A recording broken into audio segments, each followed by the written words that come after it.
वासुदेवाय।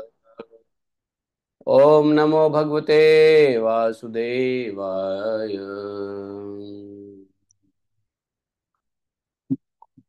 नारायणं नमस्कृत्यं नरं चैव नरोत्तमं देवीं सरस्वतीं व्यासं ततो जयमुदीरये। नष्टप्रायस्वभद्रेषु नित्यं भागवत सेवया भगवतिरुत्तम श्लोके भक्तिः भवति नैष्ठिकी। जन्मान्तस्य त्वयादितरतः चार्थे स्वः विज्ञास्वराट् तेने ब्रह्मद्यादिकवये मुह्यन्ति यत् सूर्यः तेजो वारिमृदां यथा विनिमयो यत्र त्रिसर्गो मृषां धाम्ना सदा निरस्तकुहकं सत्यं परमं धीमहि धर्मः प्रोज्झितकैतवोऽत्र परमो निर्मत्सराणां सतां विद्यं मातृवस्तु शिवदं तापत्रयोन्मूलनम् श्रीमद्भागवत महामुनि कृते किं वा पररेश्वरः सद्यो हृदयदत्त कृतिभिः शुश्रूभिः तत्क्षणात् निगम कल्पतरोर्गलितं फलं सुखमुखात् द्रवितसंयुतं पिबत भागवतं रसमालयं मुहुरः रसिका भुवि भावुकाः। हरे कृष्ण हरे कृष्ण कृष्ण कृष्ण हरे हरे हरे राम राम राम हरे हरे। अहं सर्वस्य प्रभवो मत्तः सर्वं वर्तते इति मत्त्वं भजन्ते मां बुधा भावा संयुता मच्चित्ता मद्गतप्राणा बोधयन्तः परस्परं कथयतः मां नित्यं तुष्यन्ति च रमन्ति च तेषां सततयुक्तानां भजतां प्रीतिपूर्वकं ददामि बुद्धियोगं तं येन मापुयान्ति ते तेषामेवानुकम्पार्थम् अहम् अज्ञानजतमनाशात्म भावस्तो ज्ञानदीपेन भास्वता अहमेवास्मेवाग्रे नान्यत् सत् असत्प्रं पश्चादमते तस्य एव शिष्यते स्वस्म्यहम् तृतीयर्थं यत् प्रतीयेत न प्रतीयेत चात्मनि तद्विद्यादात्मनो माया यथा वासो यथा तमः यथा महान्ति भूतानि भूतेषु चावचे शृणु प्रविष्ठान्य प्रविष्ठानि तथा तेषु तेषु एतावदेव जिज्ञासं तत्त्वजिज्ञासुनात्मना अन्यव्यतिरेकाभ्यां यत् स्यात् सर्वत्र सर्वदा। हरे कृष्णा कृष्ण कृष्ण हरे हरे हरे राम राम राम हरे हरे। बोले ग्रंथराज श्रीमद् भागवत महापुराण की जय। श्री व्यासदेव महाराज की जय। श्री सुखदेव गोस्वामी महाराज की जय। श्री गोपाल की जय। वृंदावन धाम की जय। जय जय श्री राधे श्याम। हरे कृष्णा। आवाज आ रही है? Audible everyone? तो ओके ओके। तो आज हम लोग भगवान की बड़ी महती कृपा से आज के भागवत सत्संग के लिए जो श्वास मिला है, एक अलग नया जीवन मिला है, दिन मिला है नहीं हर दिन एक नई जीवन है। उसमें आज हम लोग पांचवें स्कंद के 16वें अध्याय के श्लोक संख्या शायद 10 तक हो गया था। नहीं 10 नहीं, 12 तक हो गया था। ठीक है, 12 तक हो गया था। और हमने आप लोगों को सुविधा के लिए व्हाट्सएप में वो हमने चार्ट बना के भेज दिया था। बना के नहीं, बना बनाया मैंने गूगल से निकाल लिया। तो आप लोगों को मिला होगा, नहीं मिला? देखा? पिक्चर को देखा? भुवन कोश को देखा नहीं देखा? जम्बू द्वीप के भुवन कोश को देखा। हाँ, तो कुछ समझे? जो कल हम लोगों ने पढ़ा उसके ऊपर समझे मानचित्र पे? यस, जैसे आपने 7 पार्ट बताए। हाँ, तो उसमें भारतवर्ष किधर है, भारतवर्ष के ऊपर क्या है, उसके ऊपर क्या है, उसके ऊपर क्या है। तो आपने देखा होगा सबसे ऊपर वाला वर्ष जो उत्तर में है और सबसे नीचे दक्षिण वाला वर्ष जो भारतवर्ष है, उसमें समुद्र तीनों साइड से है। लेकिन बाकी जगह पे समुद्र जो है सिर्फ कॉर्नर पे टच हो रहा है, दाएं बाएं बस, है कि नहीं? भारतवर्ष के ऊपर में क्या है, किम पुरुष वर्ष, उसके दाएं बाएं समुद्र टच हो रहा है। कौन सा समुद्र? खारा समुद्र। लवण, लवण समुद्र, वो टच हो रहा है। और उस टच तो खैर सभी नौ में हो रहा है, किंतु दाएं बाएं दो साइड से हो रहा है, भारतवर्ष में क्या है, पूरा तीनों साइड से हो रहा है हैं? एक जैन मुनि है, वो भी ऐसा ही, जैनियों में भी कुछ ऐसा ही भुवन कोश का वर्णन करते हैं। तो जैनी लोग ने क्या किया, भारतवर्ष को तीन खंड में बांट दिया। बीच का लिख दिया आर्यावर्त, और दाएं बाएं वो लोग लिख दिए मलेच्छ। भारत खंड के मलेच्छ खंड उन्होंने लिख दिया, जैनियों ने, जैनियों का कुछ ऐसा ही है। खैर, वो तो है ही, भारत खंड में जो बीच का एरिया है वो हमारा आर्यावर्त है। कहते हैं भरत खंडे जम्बू द्वीपे, भरत खंडे, आर्यावर्ते, भरत खंड में भी कहाँ, आर्यावर्ते। हम्म तो वो आर्यावर्त में हम लोग हैं। बाकी जो आर्यावर्त के दाएं बाएं जो है, वो है मलक्ष खंड। ये उसमें नहीं होगा, जैनी लोग के उसमें पढ़ाते हैं। उनका जो चार्ट देखोगे जैनियों का, तो उसमें वो जैनी लोग भी भुवन कोश के बारे में बात करते हैं, देनो, वो भी जानते हैं, इस तरीके का है। समझे? तो आज हम लोग अब थोड़ा सा उस मानचित्र को देखो, बार बार देखो, तो आपको मैप अच्छे से समझ में आ जाएगा। नहीं तो हैं? कौन बोला, कुछ बोला? नहीं बोला, ठीक है।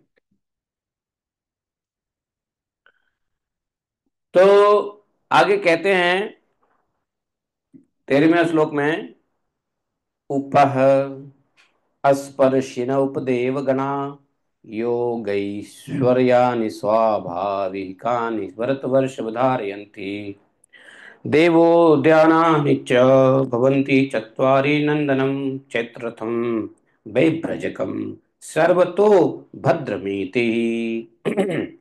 यश्वामरपारिवृद्धः सह सुरललनाललामयुत्पतय उपदेव गणैः रूपगीयमानमणि महिमानः किल विहरन्ति। मन्दरोत्सङ्गः एकादशशतयो तुङ्गदेव च्युतशीर्षो गिरिशिखरस्थूलानि फलान्यमृतकल्पानि पतन्ति। ॐ अज्ञानतिमिरान्धस्य ज्ञानाञ्जनशलाकया चक्षुरुन्मीलितं येन तस्मै श्रीगुरुवे नमः। श्रीचैतन्यमनोभीष्टं स्थापितं येन भूतले स्वयं रूप कदा मह्यं ददाति स्वपदान्तिकं। वन्देऽहं श्रीगुरोः श्रीयुतपदकमलं श्रीगुरून् वैष्णवांश श्रीरूपं सागरजातं सहगणरघुनाथान्वितं तं सजीवं साद्वैतं सावधूतं परिजनसहितं श्रीकृष्णचैतन्यदेवं श्रीराधा कृष्णपादान् सहगणललिता श्रीविशाखान्विताश्च। हे कृष्ण करुणा सिंधो दीनबंधु जगतपते गोपेश गोपिका कांतम राधा कांतम नमोस्तुते। तप्त कांचन गौरांगी राधे वृंदावनेश्वरी वृषभानुस्ते देवी प्रणमामि हरिप्रिये। वाञ्छाकल्पतरुभ्यश्च कृपा सिन्धुभयैव च पतितानां पावनेभ्यो वैष्णवेभ्यो नमो नमः। जय श्री कृष्ण चैतन्य प्रभु नित्यानंद, श्री अद्वैत गदाधर श्रीवासादि गौर भक्तवृंद। हरे कृष्ण कृष्ण कृष्ण हरे हरे, हरे राम राम राम हरे हरे। हरे कृष्णा। ए रजनी, रजनी माता जी हरिद्वार वाली है या कोई और हैं? रजनी कौन है यहाँ पे, हरिद्वार वाली माता जी हैं कोई और हैं? हरे कृष्ण बाबू जी मैं नहीं हूँ जी। हैं? हरे कृष्ण बाबू जी जी बाबू जी। रजनी, एक रजनी। और कोई रजनी पता नहीं बाबू जी हाँ कौन ठीक है है ठीक है। बाबू जी। मेरे ख्याल से वो, हरिद्वार वाली माता जी होंगी, अगर वो नहीं है तो कोई और है क्या, वही पूछना चाह रहा था। एनीवे ठीक है। तो आगे सुखदेव। हाँ, ना ना ठीक है ठीक है ठीक है, समझ समझ गया समझ गया, मुझे लगा कोई और भी है। हाँ ठीक है।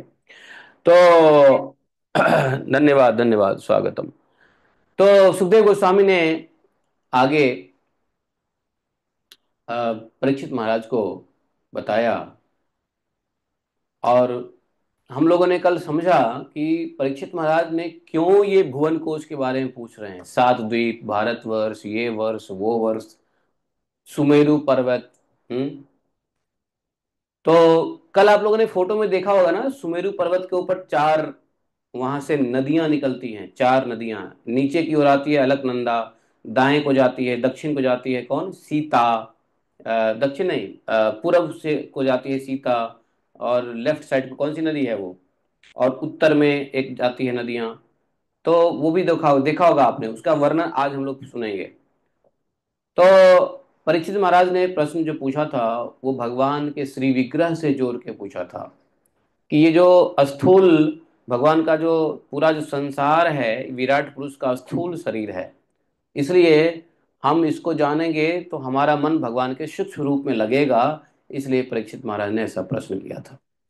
उसकी जवाब देते देते आगे कह रहे हैं कि देखो परीक्षित जी, भरत श्रेष्ठ परीक्षित जी को कह रहे हैं, इन पर्वतों पर चार सरोवर भी हैं। और ये सरोवर चार जो हैं कैसे हैं, एक दूध के भरे हैं, एक मधु मधु शहद, और एक ईख के गन्ने का रस का भरा पड़ा है, और एक मीठे जल से भरे हुए हैं। चार हैं उस पर्वत के ऊपर, जिस पर्वत में और चारों पर्वत में चार प्रकार के पेड़ थे। एक में आम, एक पर्वत में सिर्फ आम, एक पर्वत में सिर्फ जामुन, एक में सिर्फ कदम, एक में सिर्फ बड़ के पेड़ थे। इस प्रकार से सभी पेड़ 1100 योजन ऊंचा, और इतने ही इनकी शाखाओं का विस्तार है। इनकी मोटाई 100 योजन है। हे भरत श्रेष्ठ, इन पर्वतों पर चार सरोवर भी हैं, जो क्रमशः दूध मधु ईख और रस और मीठे जल से भरे हुए हैं। इनका सेवन करने वाले यक्ष किन्नर आदि उपदेवों को स्वभाव से ही योग सिद्धियां प्राप्त है। इन पर क्रमशः नंदन, चैत्र रथ, वैभ्रजक और सर्वतोभद्र नाम के चार दिव्य उपवन भी है। इनमें प्रधान प्रधान देवगण अनेकों सुर सुंदरियों के नायक बनकर साथ साथ विहार करते हैं। उस समय गंधर्व आदि उपदेवगण इनकी महिमा का बखान किया करते हैं। मंदराचल की गोद में जो 1100 योजन ऊंचा देवताओं का आम्र वृक्ष है, आम का, उससे गिरि शिखर के समान बड़े बड़े और अमृत के समान, अमृत अमृत के समान स्वादिष्ट फल गिरते हैं। और जब वो फटते हैं फल, तो बोले कि तब उनमें से इतना सुगंध निकलता है और मीठा लाल लाल रस बहने लगता है। वही रस अरुणोदा नाम की नदी में परिणत हो जाता है। यह नदी मंदराचल के शिखर से गिरकर अपने जल से इलावृत वर्ष के पूर्व भाग को सींचती है। देखा, हाँ ये बात है। अपने पूर्व भाग में जो है अरुणोदा नदी, आप देखो निकाल करके, उसमें जो पूर्व भाग में, एक भाग, पूर्व भाग में, हम्म, तो इलावृत वर्ष जो बीच में है, बीच के इलावृत बीच में ही है वो इलावृत वर्ष, जहाँ पे सुमेरु पर्वत है। हाँ, मैंने आप लोगों को फोटो इसलिए भेजा था कि बार बार आप देखोगे तो पता चलेगा सुमेरु कहाँ है, इलावृत कहाँ है ना। तो बोले कि वो नदी है। और श्री पार्वती जी यहाँ पर, श्री पार्वती जी के, अच्छा हाँ, इलाव्रत के अंदर में कौन है मालूम है, इलाव्रत के अंदर में प्रिजाइडिंग डिटी कौन है, ये भी बताएंगे। और उसके पुजारी कौन है, ये भी बताएंगे। लेकिन फिलहाल ये जान लो कि वहां पे शिव जी रहते हैं, और शिव जी और पार्वती जी के साथ शिव जी रहते हैं वहां। अब पार्वती जी के अनुचरी कौन, यक्ष, यक्ष पत्नी जो है वो पार्वती के अनुचरी हैं। यक्ष पत्नियां इस जल का सेवन करती हैं। हम्म। इससे उनके अंगों से ऐसी सुगंध निकलती है कि उन्हें स्पर्श करके बहने वाली हवा उनके चारों ओर 10-10 योजन दूर तक सुगंध से भर देता है वातावरण को। इसी प्रकार जामुन के वृक्ष से हाथी के समान बड़े बड़े प्राय बिना गुठली के फल गिरते हैं। तो देखा, चार चार पहाड़ है, चार पहाड़ में चार पेड़ है, आम आम के पेड़ से एक नदी बन गया। अब जामुन का पेड़ है वाले पहाड़ है, वहां जो फल है वो हाथी के समान फल है। उसमें कोई वो नहीं है, क्या बोलते हैं उसको, गुठली नहीं है। और उसके फटने से जो वहां से गिरता है, तो उसके रस से जम्बू नाम की नदी प्रकट होती है, जो मेरुमंदर पर्वत के 10,000 योजन ऊंचे शिखर से गिरकर इलाव्रत के दक्षिण भूभाग को सींचती रहती है। तो पूरब में आम का रस का क्या नदियां, और पूरब में वो दक्षिण में ये जामुन, और उन नदी के दोनों किनारों की मिट्टी उस रस से भीग कर जब वायु और सूर्य के संयोग से सूख जाती है, तब वही देवलोक को विभूषित करने वाला जम्बुनद नाम का सोना बन जाता है। बताओ, वही सूर्य के संयोग से जब सूखता है तो सोना बन जाता है वो रस। इसे देवता और गंधर्व आदि अपने तरुणी स्त्रियों के लिए, तरुणी स्त्री अर्थात जवान स्त्रियों के लिए देवता लोग उस उसी स्वर्ण का प्रयोग करते हैं, जिससे लोग मुकुट बनाते हैं, स्त्रियों के गहने बनाते हैं, हाँ, करधनी बनता है, कंकण बनता है, अन्य प्रकार के आभूषणों को धारण करते हैं देवता लोग। जानते हो, देवता लोगों का जो सोना होता है ना, वो अलग प्रकार का होता है। मनुष्य का सोना कहाँ से निकलता है मालूम है? मनुष्य लोग सोना निकालता है जमीन से, है ना, हीरे सोने सब जमीन से निकालते हैं। लेकिन देवता लोग सोना कहाँ से निकालते हैं मालूम है? यही सोना जो सुमेरु पर्वत के साउथ में, मतलब ईस्ट एंड साउथ में जो ये दो नदियां हैं, उनके जब मिट्टियों से सन जाते हैं और सूर्य की रोशनी का संयोग होता है, पड़ता है सूर्य की रोशनी, तो वो जम्बूनाद नाम का सोना बन जाता है। और यही सोना देवता लोग प्रयोग करते हैं। आपको मालूम है, देवता लोगों का सोना दिखने में अलग होता है। देवता लोगों के सोना के सामने हमारा सोना बेकार दिखे, एकदम पित्तल, क्या बोलते हैं, तांबा या लोहा दिखेगा हमारे पृथ्वी का सोना। एक बार भगवान को देवताओं ने स्वर्ण आभूषण गिफ्ट किया, मालूम है? आप लोग को मालूम है, देवताओं ने एक बार भगवान कृष्ण को देवताओं ने स्वर्ण आभूषण गिफ्ट किया? नहीं मालूम है? किया ना ये? किया, कब किया मालूम है? बताता हूं। जब भगवान का अभिषेक हुआ, इंद्र ने अभिषेक किया गोविंद कुंड पे, तो अभिषेक के बाद सभी देवी देवता वहां पे आए थे। सबने कुछ न कुछ ला के दिया, बहुत सारे सोना। कुछ तो पहन लिया भगवान ने, और पहनने से ज्यादा तो पहना दिया अपने ग्वाल वालों को भी, पहना दिया। और जो कुछ बच गया उसको नंद बाबा के लिए ले गए। जब वो सब के सब ग्वाल बाल और भगवान के साथ आए, तो सोना देख करके नंद बाबा कहते हैं, ये तो देवलोक का सोना है। ये सोना कहाँ से मिला तुम लोगों को? ये सोना पृथ्वी का है ही नहीं। नंद बाबा पहचान गए, ये तो देवलोक का सोना है ना। ऐसी सोना हम लोग को देखने को नहीं मिलेगा इस जन्म में, है। इसके लिए तो भगवान कृष्ण के साथ ही आना पड़ेगा। जब देवता लोग आके उनको उपहार देते हैं सोना, तो वो सोना डिफरेंट होता है, बहुत चमकीला होता है। हाँ, उसके सामने हमारा सोना कैसा लगेगा मालूम है? लोहे के समान फीका।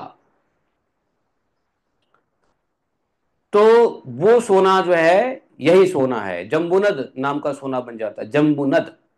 इस वर्ड का भागवतम वहां भी वर्णन है, जम्बूनद सोना।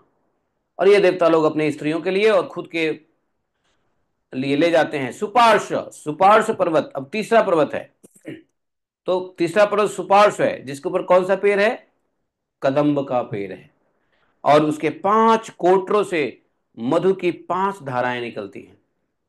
उस कदम के वृक्ष से 5 कोटरे, कोटरे जानते हो ना, जो पेड़ के बीच में वो नहीं, तो एक गड्ढा सा नहीं होता है, वहां से अपने आप निकलती रहती है 5 धाराएं, मधु की धाराएं, शहद। उसकी मोटाई कितनी है मालूम है? 5 पुरुष पुरुष जितनी मोटाई। और ये सुपार्श्व के शिखर से गिरकर इलाव्रत के पश्चिम भाग को अपने सुगंध से सुवासित करती है। समझे? जो लोग इसका मधुपान करते हैं, उनके मुख, जो लोग इनका मधुपान करते हैं, उनके मुख से निकलती हुई वायु अपने चारों ओर 100-100 योजन तक इसकी महक फैलाती है। समझे कि नहीं समझे? तो ये किधर को गिरती है? पश्चिम साइड को। पश्चिम साइड से किधर है मालूम है? सुमेरु का पश्चिम साइड जो है वो है केतुमाल, और पूर्व साइड क्या है? भद्रवश। तो भाद्रवश में नहीं जाता है, इलावर्त में ही रहता है ये सब। भद्रवश में नदियां जाती है। भद्रवर्ष में कौन सी नदियां जाएगी? सीता। और भारतवर्ष में कौन सी नदियां आती हैं? अलकनंदा। इसी प्रकार से बाएं साइड में जो केतुमाल है उसमें कौन सी नदियां जाती है? चक्षु। और उत्तर में जाती है भद्रा। तो ये जो नदियां हैं, पर्वत है, पर्वत के चारों पर्वत के नीचे जो नदियां हैं, उस उससे पेड़ से जो निकलते हैं नदियां, वो इलाव्रत में ही रहते हैं। और वहां पे शिव जी रहते हैं, मालूम है? इलाव्रत में शिव जी रहते हैं अपने पार्वती जी के साथ और यक्ष यक्ष पत्नियों के साथ। तो ये लोग इसका मधुपान करते हैं, मधुपान। और इनके मुख से निकलती हुई वायु, जब ये लोग मधुपान करते हैं वहां के लोग, तो मुख से वायु निकलती हुई चारों ओर 100 100 योजन तक महक फैला देती है। अरे, मुंह में कुछ व्यक्ति खा लेता है तो मुंह से गंध निकलता है ना, गंध या सुगंध निकलता है ना, तो थोड़े दूर तक निकलता है नहीं। लेकिन वहां के लोग जब ये मधु पी लेते हैं तो 100 100 योनियों, 100 100 योजन तक। अब एक योजन कितने किलोमीटर का होता है समझो? एक योजन 12 किलोमीटर का होता है। 12 कोस का एक योजन होता है। एक कोस 3 किलोमीटर का होता है। 36 किलोमीटर हो गया एक योजन। तो ऐसे ऐसे सैकड़ों सैकड़ों योजन तक उनकी मुंह की सुगंध जाती है। इस प्रकार चौथा पर्वत है कुमुद पर्वत, वहां पर इलाव्रत में, जो शतवल्श नामक का वट वृक्ष है। और उनकी जटाओं से नीचे की ओर क्या बहती है मालूम है? नद। नद बहती है। और वे सब इच्छा अनुसार भोगने वाले हैं।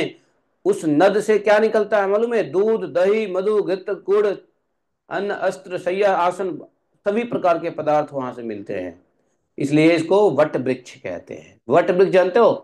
कुछ लोग इसको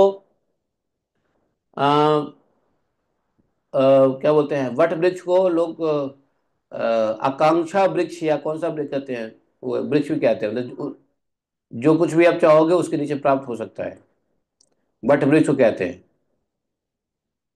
वांछा कल्प तरु। जो चाहोगे मिल जाएगा।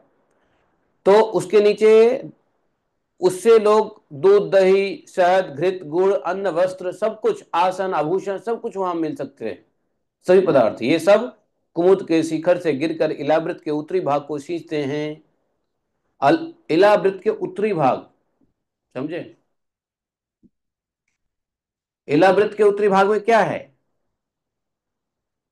बताओ? इलाव्रत के उत्तरी भाग में क्या है? वही रम्यक वर्ष, हिरण्यमय वर्ष, और सबसे लास्ट में उत्तर वर्ष। उत्तर उत्तर उत्तर क्या बोलते हैं उसको? उत्तर कुरु वर्ष। उसके नीचे हिरण्यमय वर्ष और उसके नीचे है रम्यक वर्ष, तो वो उत्तर साइड में है। और एक पर्वत है, नील पर्वत, उसके बीच में आता है। तो बोले कि जानते हो, ये जो वट वृक्ष है उससे जो कुछ भी पदार्थ निकलता है, उसको भोगने के बाद, उसको प्रयोग करने के बाद, उसको खाने पीने के बाद या उसको उपयोग करने के बाद वहां की प्रजाएं कभी बूढ़े नहीं होते, उनकी त्वचा में कभी झुर्रियां नहीं पड़ती, उनके बाल नहीं पकते, थकान नहीं होता, शरीर में पसीना आना, दुर्गंध निकलना, बुढ़ापा, रोग, मृत्यु, सर्दी गर्मी का पीड़ा, शरीर का कांतिहीन हो जाना और अंगों का टूटना, ये सब कष्ट वहां नहीं होता है कि नहीं? ये वहां पे उन्हें जीवन पर्यंत पूरा पूरा सुख मिलता है, इलाव्रत में रहने वाले लोगों को। लोग बाग यहाँ पे बाल उजला हो जाए तो काला करने के चक्कर में परेशान होते हैं। जाओ वहां पे, वहां पे वो बट वृक्ष के नीचे जो वस्तु मिलती है उसको खाओ पियो, ऐसे ही बुढ़ापा नहीं आएगी।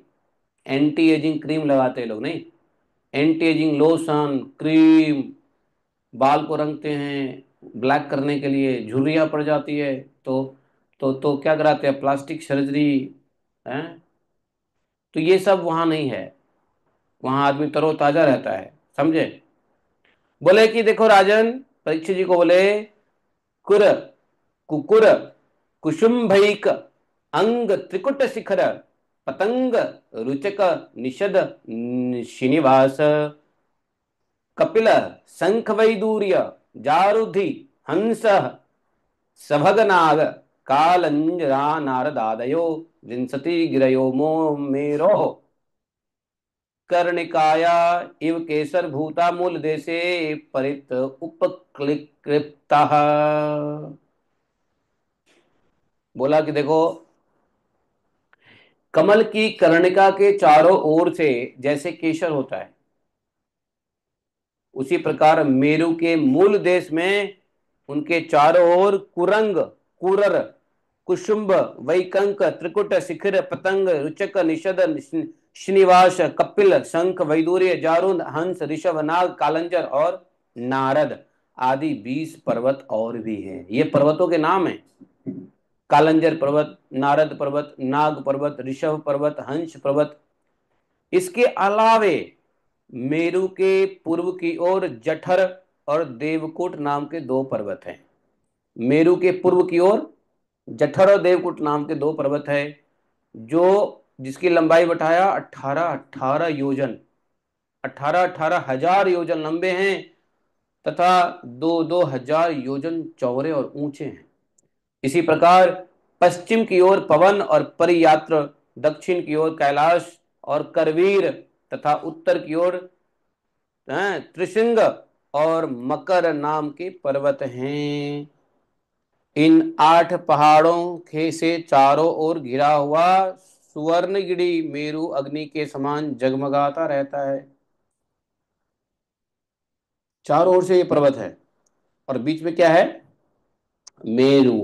मेरु सोने का बना हुआ है, इसलिए उसको सुमेरु। तो सुमेरु प्रवाह जो है वो अग्नि, जैसे सोना कैसा रहता है? तप्त तप्त कांचन गौरांगी, नहीं? तो तप्त रहता है।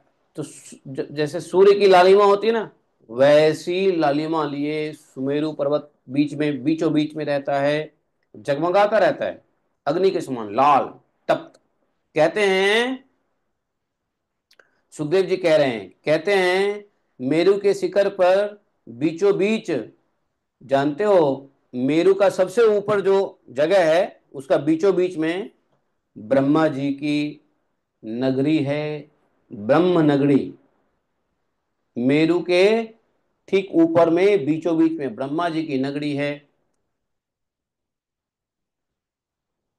उसको बोलते हैं स्वर्णमयी पुरी, ब्रह्मा जी की नगरी, जो आकार में समचौरस है और करोड़ों योजन विस्तार वाली है। करोड़ों योजन। पहले तो आपको पता है, कल बताया था ना कि सुमेरु की ऊंचाई कितनी थी? सुमेरु की ऊंचाई कितनी थी? लाखों योजन। 18, क्या कितना कितना लाख योजन बताया था, इतना ऊंचा था। और इतना ऊपर ऊपर तक जाओगे, उसके बाद ब्रह्मा जी का मिलेगा वहां पे एक नगरी। सुमेरु पर्वत के ठीक ऊपर में ब्रह्मा जी का बीच में सुवर्णपुरी है, ब्रह्मा जी रहते हैं जहां। उसके नीचे, उस नगर के नीचे, आठों दिशाओं में और उप दिशाओं में इंद्र के साथ साथ अन्य 7 लोकपाल रहते हैं, और उन लोकपालों के भी 8-8 नगरी है, जिसमें इंद्र की नगरी को क्या कहते हैं? अमरावती। ऐसे इंद्र के साथ साथ 8 और वहां पे नगर हैं, आठों दिशाओं में, बीच में ब्रह्मा जी हैं, और चारों बगल, चारों बगल नहीं, आठों बगल हैं, चार चार दिशा और चार के चार कोने दिशा, तो 8 हो गए ना। तो आठों साइड में एक अलग अलग पूरी है, नगर है, जिसमें इंद्र आदि 8 लोकपाल भी रहते हैं। समझे? और वे लोग अपने अपने स्वामी के अनुरूप उन्हीं उन्हीं दिशाओं में वे लोग हैं, और परिमाण से ब्रह्मा जी की पूरी से चौथाई है। जो लोकपाल है, लोकपाल, लोकपाल लोगों को ब्रह्मा जी का जितना बड़ा पुरी है, नगरी है, ब्रह्मा जी के नगरी का क्या नाम बताया था? है स्वर्णमयी पुरी। तो ब्रह्मा जी का जो स्वर्णमयी पुरी है, उसका एक चौथाई ही इंद्र का अमरावती है। मतलब ये समझो कि ब्रह्मा जी को यदि 4 बेड मिला है, तो इंद्र को सिंगल बेड मिला हुआ है, एक चौथाई बस। और इस प्रकार से भुवन कोश का वर्णन आगे 17वें अध्याय में कंटिन्यू करेंगे। 16 अध्याय में इतना ही तो बताया है। 17वें अध्याय में बोलते हैं सुखदेव महाराज जी, परीक्षित, जब राजा बलि की यज्ञशाला में साक्षात यज्ञ मूर्ति भगवान विष्णु ने, बलि के यज्ञ में जब साक्षात भगवान विष्णु ने कौन से रूप में, वामन रूप में, तीनों लोकों को नापने के लिए अपना पैर जब फैलाया था, तब उनके बाएं पैर के अंगूठे के नख से ब्रह्मांड टकरा, ब्रह्मांड कटाह का ऊपर का हिस्सा फट गया। भगवान ने जब तीनों लोक नापने के लिए एक पैर बढ़ाया, तो भगवान के नखुने से ब्रह्मांड कटाह का ऊपर का भाग फट गया, और उसमें छिद्र होकर के जो ब्रह्मांड से बाहर की जल धारा आई, वह उस चरण कमलों को धोने से, उसमें लगी हुई केसर के मिलने से लाल हो गई, और उस निर्मल धारा का स्पर्श होते ही संसार के सारे पाप नष्ट हो जाते हैं। किंतु पापी लोग उस जल में पाप तो धोते हैं, लेकिन वह जल सर्वथा निर्मल रहती है। ऐसा नहीं कि पापियों के पाप धोने के बाद वो जल मलिन हो जाती है, जल मलिन कभी नहीं होती, समझे, निर्मल रहती है। ऐसे जल को क्या कहते हैं मालूम है? इसको क्या कहते हैं बोलो? ऐसे जल को क्या बोला? पहली बार उस जल का नाम पड़ा भगवत पदी। गंगा जी का ओरिजिनल नाम है भगवत पदी, बाद में गंगा जी आए, भगवत पदी। और गंगा जी वैसे पहले थे भी नहीं। गंगा जी, ये भगवत पदी निकली कैसे है? भगवान के नख से टकरा के जो फट गया, समझे, ब्रह्मांड कटा, फटा, उसमें छेद हो गया, पानी बहने लगा। पानी बहने लगा तो उस वो जल का रंग कैसा था? लाल था। भगवान के चरण को लाल लाल कर दिया है, केसर, केसरिया जैसा लाल, निर्मल धारा, समझे। वह धारा हजारों युग बीतने पर स्वर्ग के सिरोभाग में स्थित ध्रुव लोक में उतरी। तो ब्रह्मांड कटाह से जो धारा निकली उसको बोलते हैं भगवतपति। वह भगवतपति हजारों वर्ष के बाद आया ध्रुव लोक में। तो ध्रुव लोक में वही भगवतपति क्या हो गया मालूम है? विष्णुपदी। उसी को विष्णुपद कहते हैं, भगवत पद, विष्णुपद। परीक्षित जी, उस ध्रुव लोक में उत्तानपाद के पुत्र परम भागवत कौन रहते हैं? ध्रुव लोक में कौन है? उत्तानपाद के पुत्र परम भागवत ध्रुव जी रहते हैं। वे नित्य प्रति बढ़ते हुए भक्ति भाव से यह हमारे कुल देवता का चरणोदक है ऐसा मानकर आज भी उस जल को बड़े आदर से सिर पर रख चढ़ाते हैं। उस समय प्रेम के आवेश के कारण उनका हृदय अत्यंत गदगद हो जाता है। उत्कंठावश बरवश मुदे हुए दोनों नयन कमलों से निर्मल आंसुओं की धारा बहने लगती है, और ध्रुव जी का शरीर रोमांच हो जाता है। जब भी ध्रुव जी नित्य प्रति उस जल को, विष्णुपदी जल को अपने सिर पे धारण करते हैं, ये सोचते हैं कि ये तो हमारे कुल देवता का चरणोदक है।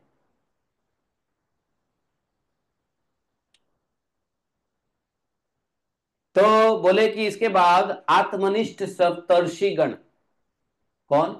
7 ऋषि है ना, तो जो हमारे हमारे इस मनवंतर के ऋषि हैं, 7 ऋषि, तो इन 7 ऋषि जो आत्मनिष्ठ है, उनका प्रभाव जानने के कारण यही तपस्या की तांत्रिक सिद्धि है, ऐसा मानकर उसे आज भी इस प्रकार आदर पूर्वक अपने जटाजूट पर वैसे ही धारण करते हैं, जैसे मोक्ष के चाहने वाले को जैसे मोक्ष मिल गई हो, ऐसा उस विष्णुपद जल को रखते हैं अपने सर पे, ये ऋषि लोग भी।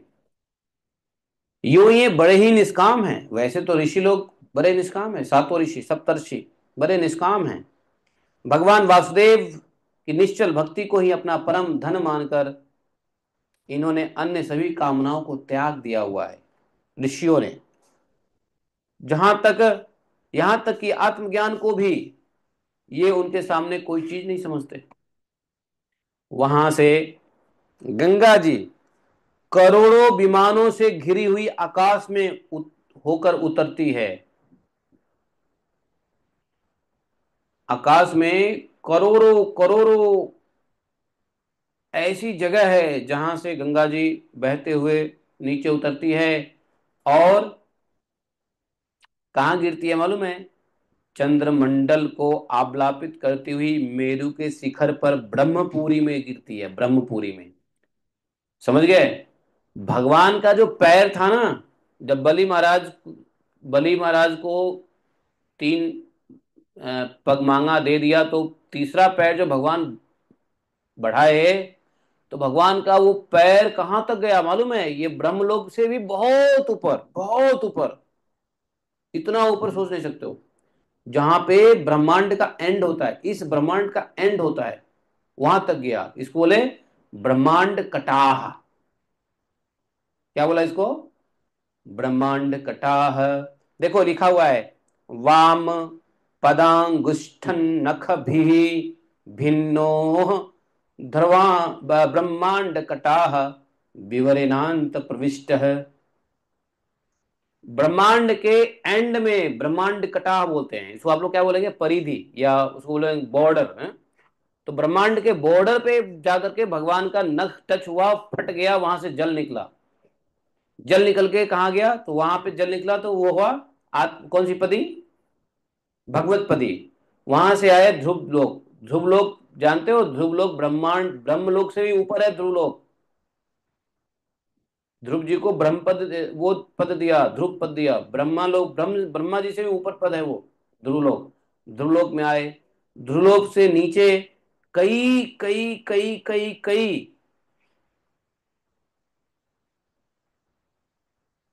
जगह पे होते होते होते होते होते होते होते होते कई साल लगता है उसको आने में। तब यहाँ पे जम्बू द्वीप में ब्रह्मा जी के नगर में आया वो जल, विष्णुपदी जल। भगवतपदी आया ध्रुव लोक में, ध्रुव लोक में बन गया विष्णुपदी। और विष्णुपदी जब ब्रह्मा जी के नगरी में आया, तो वहां बनी गंगा। समझे?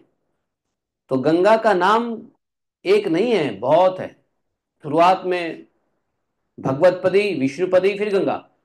और गंगा भी आगे देखो कितने नामों में बदल जाती है, वो देखो। आज देखो हरिद्वार वाले आए हैं, आज गंगा जी की चर्चा चल रही है, क्या बात है। वैसे आशीष हरिद्वार वाला ही है। हाँ, तो आशीष, तो ये लोग हरिद्वार में रहते हैं भाई लोग। जहाँ से पृथ्वी पे गंगा शुरू होती है, वहां। तो आगे बोले कि गंगा जी कहाँ आई? मेरू के शिखर पे। मेरू के शिखर के ऊपर में बीचों बीच ब्रह्मा जी के नगरी में, जानते हो। अब यही गंगा जी अर्थात विष्णुपदी जो नीचे आई, तो 4 भाग में बट गई। कितने भाग में बटी? ये चार। 4 भाग में बट गई। ये 4 भाग में कौन? तो अब देखो, मैं बता रहा था आपको कि देखो, पूरब साइड में जो निकली धारा सीता, दक्षिण साइड में धारा आई अलकनंदा, पश्चिम साइड में जो धारा गई चक्षु, और उत्तर साइड में जो धारा गई वो भद्रा नाम से चार धाराओं में विभक्त हो गई। ये सब विष्णुपदी है।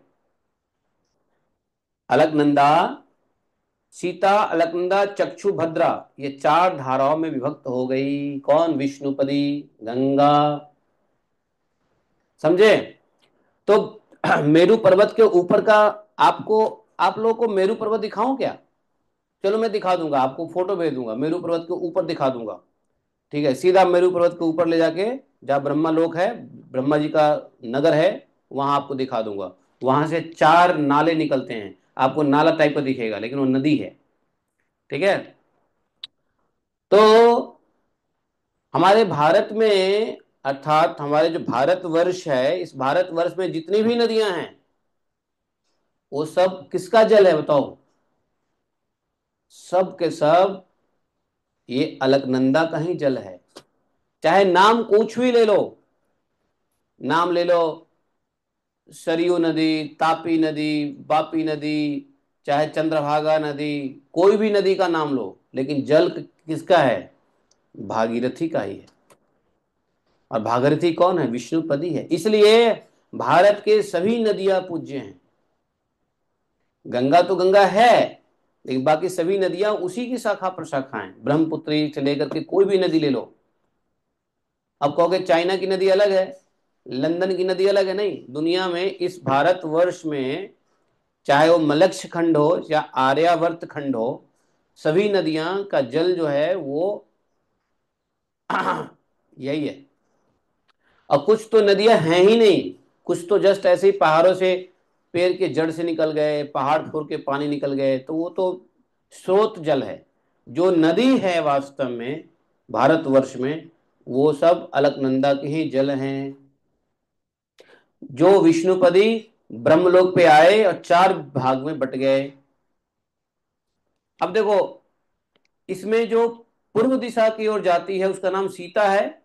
तो सीता ब्रह्मपुरी से गिरकर केसराचलों के सर्वोच्च शिखरों से होते हुए नीचे की ओर बहती है और गंधमान के शिखरों पर गिरती है। गंधमान पर्वत है वहां पे।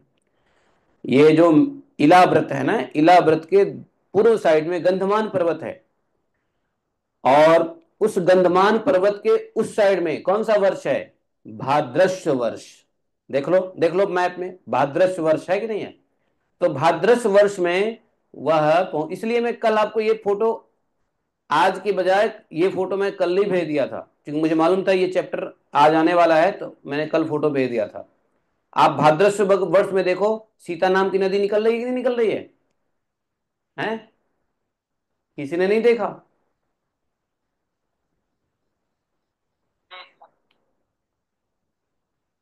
इसी प्रकार चक्षु, चक्षु जो है ब्रह्म पुरी से गिर करके कौन से पर्वत पे गिरती है? माल्यवान पर्वत के शिखर पे गिरती है, और वहां से बिना रोक रोक टोक के केतुमाल वर्ष में बहती हुई पश्चिम की ओर चली जाती है। कहां? समुद्र में। और भद्रा मेरू पर्वत के शिखर से उत्तर की ओर गिरती है भद्रा नदी। और वहां एक पर्वत है, ठीक है, और उस पर्वत से होते हुए उत्तर कुरु देश होते हुए उत्तर की ओर बहती हुई समुद्र में मिल जाती है।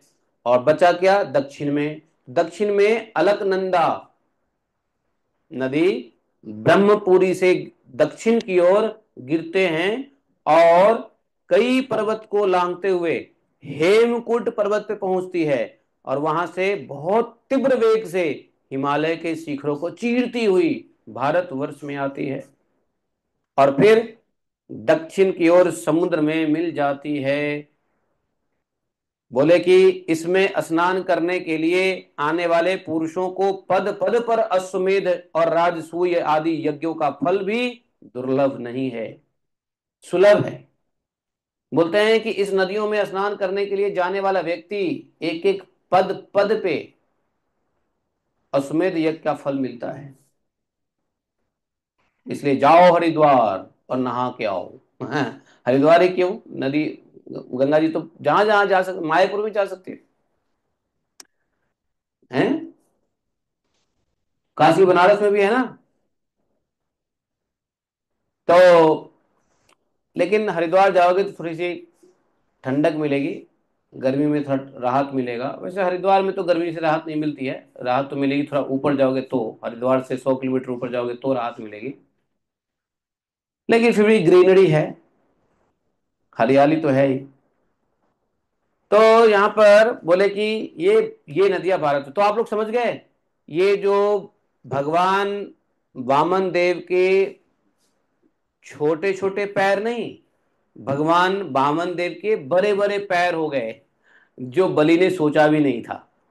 इतने बड़े पैर हो गए भगवान वामन वामन देव के कि वो ब्रह्मांड के ऊपर जाकर के टच हो गया, वहां से जल फूटा, लाल लाल गिरा। विष्णुपदी, नहीं भगवतपदी, फिर विष्णुपदी, फिर नीचे आई तो पूरब में सीता, ऊपर उत्तर में चक्षु, दक्षिण में अलकनंदा, नहीं, और पश्चिम में भद्राश्व। ये ऐसे करके हैं, भद्राश्व वर्ष में। तो चारों तरफ से ये नदियां हैं। अब समझ गए। आंख बंद करके आप समझ सकते हो कि हम कहाँ हैं। जम्बू द्वीप में हम कहाँ हैं, अब दिख रहा है। मैप देखो, फोटो देखो, उसमें आपको दिखेगा कि हम जम्बू द्वीप में कहाँ बैठे हैं, और जम्बू द्वीप में और क्या क्या है, नदियां कहाँ से निकले हैं। अब सुनो, अभी और भी बातें बताएंगे। सुखदेव जी और बातें बताएंगे, सुखदेव महाराज, उनको सुनो।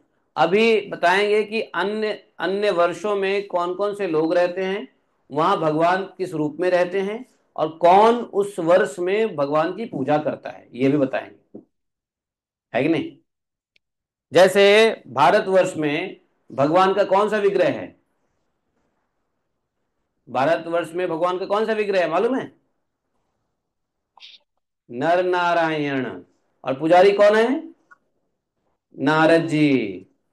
इसी प्रकार से भगवान का जो डीटी है, जिसको प्रिजाइडिंग डीटी कहते हैं, प्रिजाइडिंग डीटी, तो भगवान का प्रिजाइडिंग डीटी जो किम पुरुष में है, किम पुरुष में पता है कौन है, सीताराम।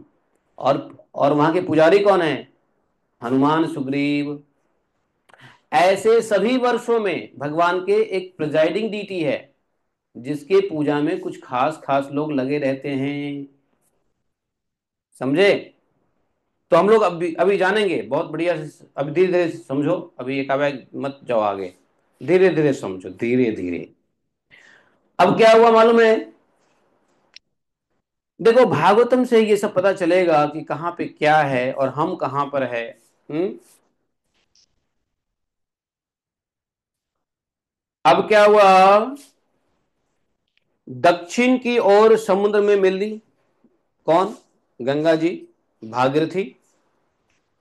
और इसमें स्नान करने का बड़ा महत्व बताया है। प्रत्येक वर्ष, प्रत्येक वर्ष में, वर्ष में तो ये ईयर नहीं, ये ईयर वाला वर्ष नहीं है।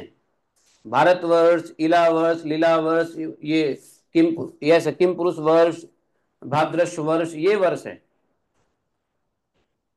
और इसके अलावे ये तो मेन धारा है नदियों का, नदियों का स्रोत है ये विष्णुपदी। लेकिन इसके अलावे हर वर्ष में अनेक हजारों हजार नदियां निकलती है, अनेकों पर्वत से सैकड़ों नद और नदियां निकलती है, नद और नदियां, बताया ना, नद और नदी। तो सैकड़ों, इन सब वर्षों में जानते हो कितने वर्ष हैं, 9, 9, 9 है ना। ये वर्ष कितने हैं टोटल, 9 है ना जी। 3 दक्षिण, 3 उत्तर, 3 3 6, और एक पश्चिम, एक पूरब, कितने हो गए 8, और एक बीच में इलावर्त। तो 9 हो गए, 9 वर्ष हो गए, नव वर्ष। देखो ये 9 वर्ष जो है,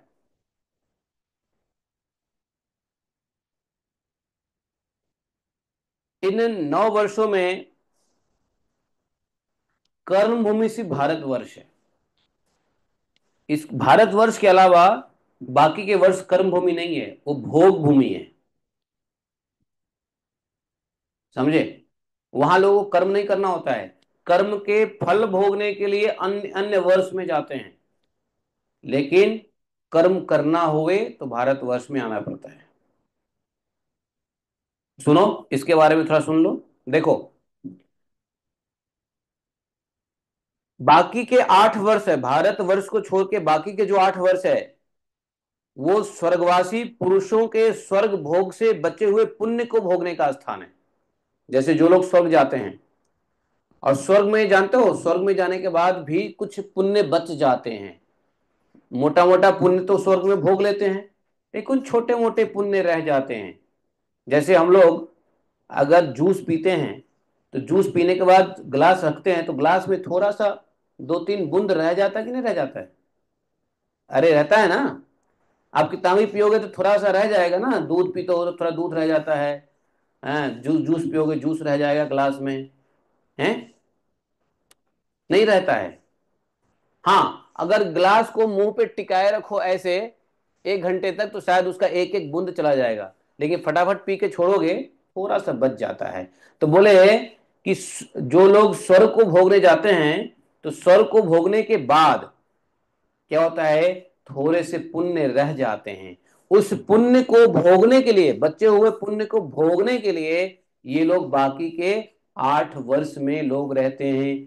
तो 8 वर्ष कर्म भूमि नहीं है, कर्म भूमि सिर्फ भारतवर्ष है, भारतवर्ष, आर्यावर्त, भारतवर्ष ही कर्म भूमि है। बोले कि ऐसे कैसे? हाँ सुनो, आगे बताते हैं। वहां के लोग देवतुल्य होते हैं। देवतुल्य मनुष्यों की मानवीय गणना के अनुसार, मनुष्य के गणना के अनुसार 10,000 वर्ष आयु होती है। जैसे अपने यहाँ पे आयु 100 वर्ष की है ना कलयुग में।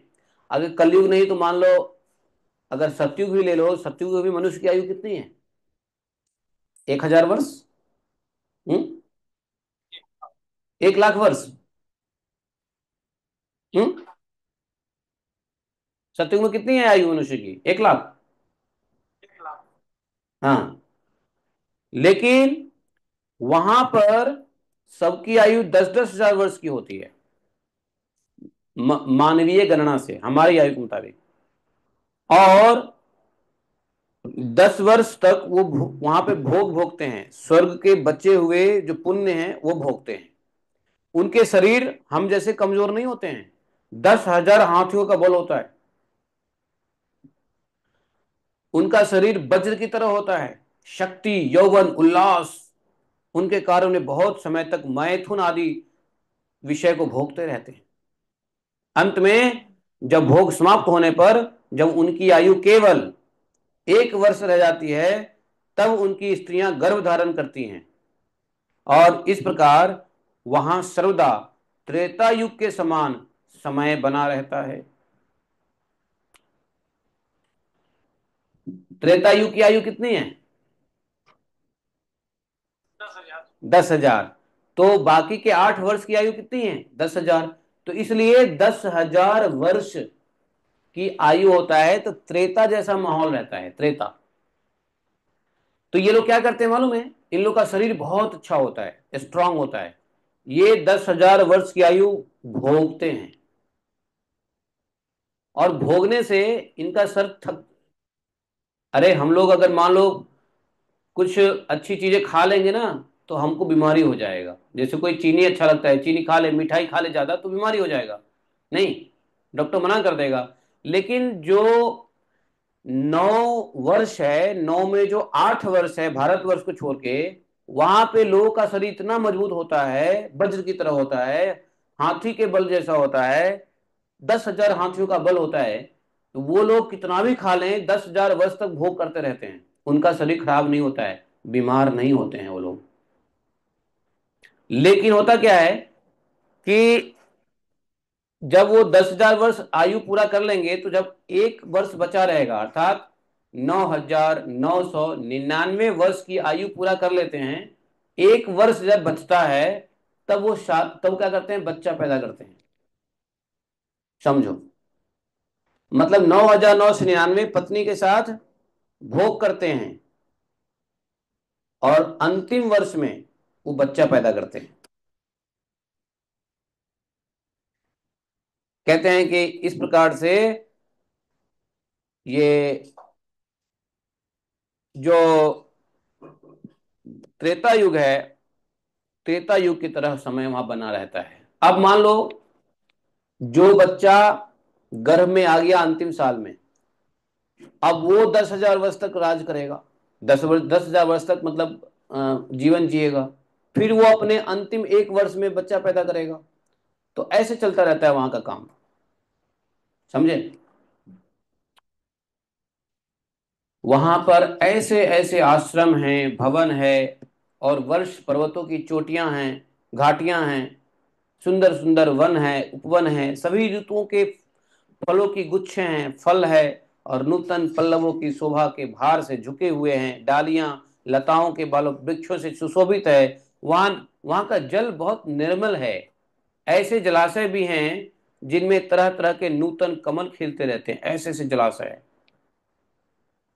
और उन कमल को की सुगंध से प्रबोधित होकर राजहंस, जलमुर्ग, कारंडव, सारस और चकवा, ये सब पक्षी का नाम है।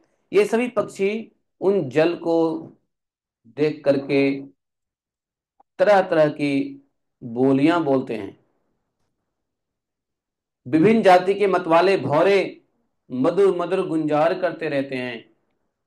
इन आश्रमों में, भवनों, घाटियों, जलाशयों में वहां के देवेश्वर गण परम सुंदर देवांगनाओं के साथ उनके काम उन्माद सूचक हास विलास और लीला कटाक्षों से मन और नेत्रों को आकृष्ट हो जाने के कारण जल क्रीड़ा आदि नाना प्रकार के खेल करते हुए स्वच्छंद रूप से विहार करते रहते हैं। और उनके प्रधान प्रधान अनुचर अनेक प्रकार की सामग्रियों से उनका आदर सत्कार करते हैं। मतलब खूब भोग विलास होता है वहां।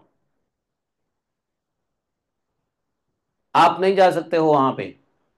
वहां पे वही जाएगा जो स्वर्ग में जाके बचा खुचा पुण्य को वहां भोगने आएगा।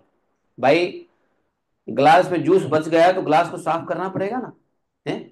आपने जूस पी लिया तो ग्लास के पेंदी में थोड़ा जूस बच जाता है ना, सफाई तो करनी पड़ेगी। तो समझो कि स्वर्ग के भोगने के बाद जो बचे खुचे पुण्य हैं उसको साफ करने के लिए आते हैं इन 8 वर्षों में। समझ रहे नहीं समझ रहे? स्वर्ग जैसा नहीं है, स्वर्ग तो बहुत उत्तम चीज है। लेकिन स्वर्ग में जो जब व्यक्ति जाते हैं और उसका जो भोग का थोड़ा बच जाता है शेष, वो यहाँ के सफाई करते हैं। इसलिए मैं कहता हूं ना, जूस का ग्लास है, जूस का ग्लास पकड़ लो। मान लो अगर आपने कोई जूस बनाओ, कौन सा जूस बनाओ आज, कौन सा जूस बना लो? मान लो मौसमी का जूस बना लो, या आम का रस बनाओ, आम का रस। अब आम का रस कितना भी पी लोगे तो ग्लास में तो चिपका रहेगा नहीं रहेगा? रहता है कि नहीं रहता है? फिर उसको सफाई करनी पड़ती है। तो जानते हो कुछ लोग तो ऐसे होते हैं कि आम का रस ग्लास में पीते हैं, पीने के बाद थोड़ा पानी मिला के फिर हिला के पीते हैं। है कि नहीं? पानी डाल के फिर हिलाते हैं उसको बढ़िया से, फिर जो बचा कुचा पी लेंगे। तो वही समझो कि स्वर्ग में रह के आम का रस तो पी लिया, लेकिन ग्लास में जो लग जाता है उसका सफाई के लिए भोग भोगने आते हैं यहाँ पे। हम्म। और यहाँ का वातावरण क्या कहो, मस्त। और इन 9 वर्षों में, ये जो भारतवर्ष के साथ 8 अन्य वर्ष, 9 वर्ष है। इन 9 वर्षों में परम पुरुष भगवान नारायण वहां के पुरुषों पर अनुग्रह करने के लिए आज भी अपने अलग अलग मूर्तियों में विराजमान रहते हैं। भगवान नारायण आज भी वहां के इन 9 वर्षों के लोगों को, इन 9 वर्षों के लोगों को कल्याण करने के लिए, अनुग्रह करने के लिए, कृपा करने के लिए अलग अलग मूर्ति में विराजमान रहते हैं। अब सुनो, कौन से वर्ष में भगवान का कौन सा मूर्ति विराजमान रहता है, बड़ा इंटरेस्टिंग है। सुनो सुनो सुनो। सबसे बीच में जो वर्ष है उसका क्या नाम है? इलावृत वर्ष। वहां पे कौन है? भगवान किस रूप में है वहां? वहां पे सिर्फ एक ही है भगवत पुरुष, उसका नाम है शंकर, बस। शंकर ही पुरुष है वहां पे। और श्री पार्वती जी के श्राप की वजह से दूसरा कोई पुरुष वहां नहीं जा सकता। इलाव्रत में कोई दूसरा पुरुष नहीं है, सिर्फ शंकर जी हैं, क्योंकि पार्वती जी का श्राप है। समझे, जो भी वहां पहुंचेगा वो स्त्री बन जाता है। इसलिए एक ही पुरुष अलाउड है इलाव्रत में, वह है शंकर। समझे। 9वें स्कंद में एक कथा आएगी जिसमें एक व्यक्ति है जो चला जाता है गलती से यहां पर, और वो स्त्री बन जाता है। समझे। 9वें स्कंद में हम लोग पढ़ेंगे। वहां पार्वती और उनकी अरब खरब दासियां से सेवित भगवान शंकर परम पुरुष परमात्मा की वासुदेव, प्रद्युम्न, अनिरुद्ध और संकर्षण संज्ञक चतुर्व्यूह मूर्तियों में से अपनी कारण रूपा संकर्षण नाम की तमा प्रधान चौथी मूर्ति का ध्यान स्थिति मनोमय विग्रह के रूप में चिंतन करते हैं, और इसका मंत्र का उच्चारण इस प्रकार से करते हैं। तो सुनो, पहला बीच में इलाव्रत है, तो इलाव्रत में भगवान का कौन सा विग्रह है? संकर्षण। और पुजारी कौन है? शंकर स्वयं, महादेव। एक ही पुरुष है और कोई नहीं है, सब पार्वती हैं, पार्वती के साथ साथ उनकी दासियां और वो खरब दासियां हैं। और शंकर जी अकेले रहते हैं स्त्रियों के बीच। हम्म। और भगवान की पूजा करते हैं। तो कौन भगवान है वहां पे? शंकरषण। शंकरषण देव वहां रहते हैं इलावर्स में, और शंकर जी उसके पुजारी हैं। और शंकर जी पूजा करते हैं, उसका मंत्र भी बता दिया है। भगवान शंकर कौन से मंत्र से पूजा करते हैं? ओम नमो भगवते महापुरुषाय सर्वगुण संख्यानायानंत अव्यक्ताय नमः इति, ये मंत्र है। इस मंत्र से शंकरशन जी की पूजा करते हैं। मंत्र और भी है, बहुत बड़ा बड़ा है। भजे भजन्यारण्यपाद पंकजम भगस्य कृतस्नस्य परम प्रायणम भक्तेस्वलम भावित भूत भावम भावापहम ताम भवाममीश्वरम न यस्य माया गुणवित चित्तवृत्ति निरक्षयो हृदय दिष्ट रज्यते इसे यथा नो अजितमन्युरहंसा कस्तम न मन्येत जिगीषुरात्मनः असद दिशो यः प्रतिभाति मायया क्षीवेव मध्या सवताम्रलोचनः न नागबद्धो हरणहिषिहरेक्षा तत्पादयो स्पर्शन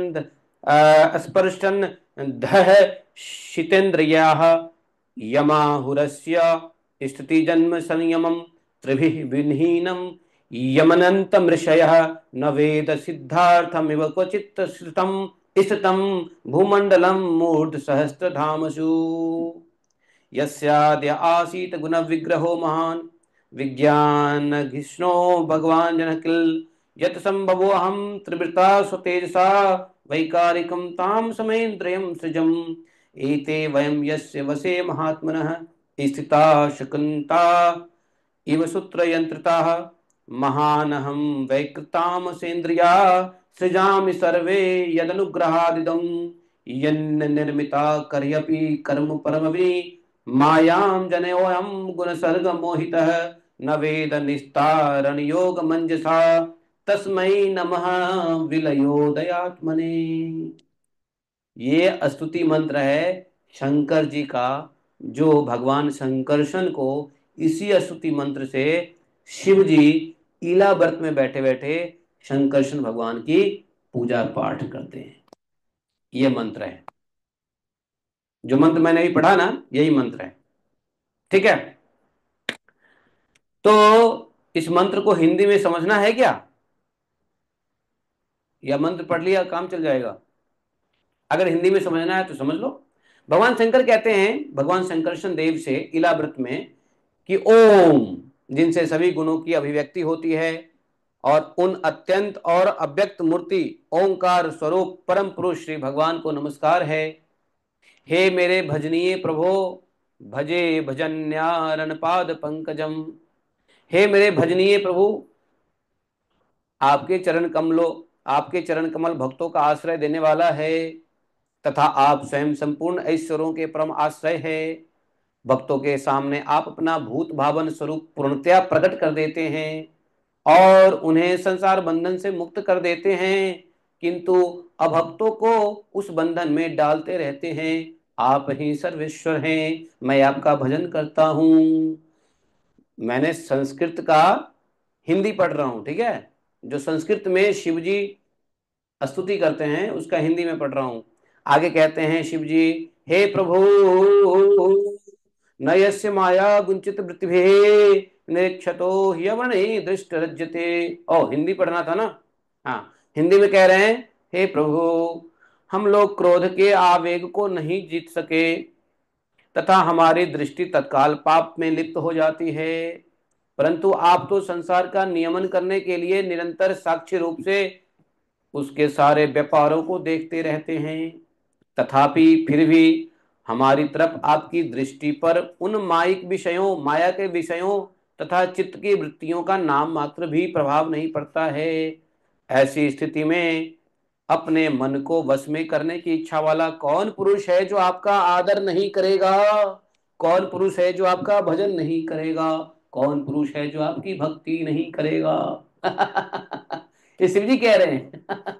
मैं हिंदी में लिरिक्स दे रहा हूँ, सॉरी, हिंदी में मैं राग दे रहा हूँ, राग। संस्कृत में तो शिव जी बोलते ही हैं, लेकिन मैं हिंदी में राग दे रहा हूँ। राग, राग अच्छा है, हिंदी का राग अच्छा नहीं है? हैं? अरे भाई लोग बताओ, हिंदी में राग अच्छा है बहुत अच्छा है। या राग बदल दूं? नहीं, अच्छा है। ये, अब शिव जी तो संस्कृत में बोलते होंगे, और आप लोगों के चक्कर में हमें हिंदी में बोलना पड़ रहा है। मैं थोड़ा राग दे देता हूँ। जी, हम लोग शिव जी की तरह तो नहीं बोल सकते संस्कृत में, इसलिए चलो हिंदी में ही राग सुन लो। तो कहते हैं कि देखो, ऐसा है, आप जिन पुरुषों को मधु आसव आदि पान के कारण अरुणय नयन और मतवाले जान पड़ते हैं, वे माया के वशीभूत होकर ही ऐसा मिथ्या दर्शन करते हैं। और आपके चरण स्पर्श से ही चित्त चंचल हो जाने के कारण नाग पत्नियां लज्जावश आपकी पूजा करने में असमर्थ हो जाती है। वेद मंत्र आपका जगत की उत्पत्ति, वेद मंत्र आपको जगत की उत्पत्ति, स्थिति, लय का कारण बताती है। परंतु आप स्वयं इन तीनों विकारों से रहित हैं, इसलिए आपको अनंत कहते हैं। आपके सहस्त्र मस्तकों पर भूमंडल सरसों के दाने के समान रखा हुआ है। आपको तो यह भी नहीं मालूम होता है कि वह कहाँ है। भगवान भूल जाते हैं कि ये भूमंडल कहाँ है कि नहीं?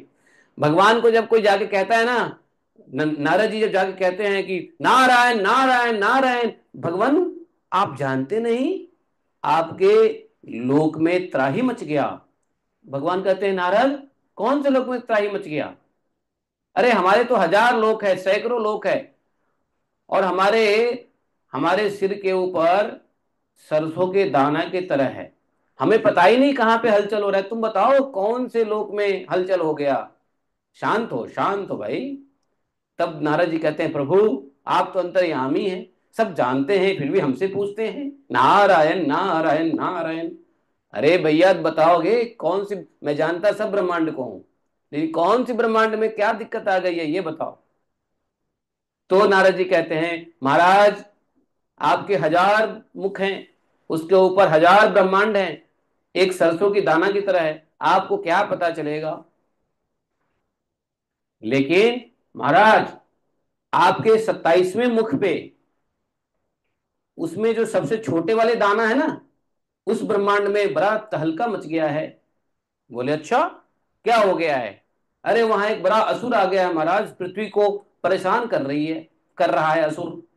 अच्छा, तो क्या करना है? महाराज पृथ्वी का रक्षा करो, सभी देवता आपकी प्रार्थना कर रहे हैं। तो भगवान कहते हैं, अच्छा ठीक है ठीक है ठीक है, जाओ जाओ, मैं कुछ सोचता हूँ, कुछ करता हूँ। नारद जी कहते हैं, नारायण नारायण, वापस आ जाते हैं। मतलब भगवान को पता ही नहीं है कि कौन इतने ब्रह्मांड है, और इतने ब्रह्मांड में इतना भगवान का सहस्त्र श्री छंग सोइतम, भगवान के इतने सिर हैं, सहस्त्र श्री छंग सोइतम, और उस सिर के ऊपर, संकर्षण भगवान के उस सिर के ऊपर एक छोटे से दाने के समान हमारा ब्रह्मांड है।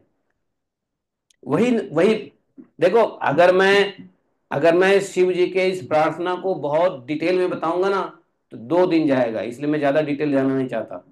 तो कहते हैं कि आप जो है, इसीलिए तो आप अनंत हैं। आपके आपके सहस्त्र मस्तकों पर यह भूमंडल सरसों के दाने के समान रखा हुआ है। आपको तो यह भी नहीं मालूम होता कि वह कहाँ स्थित है।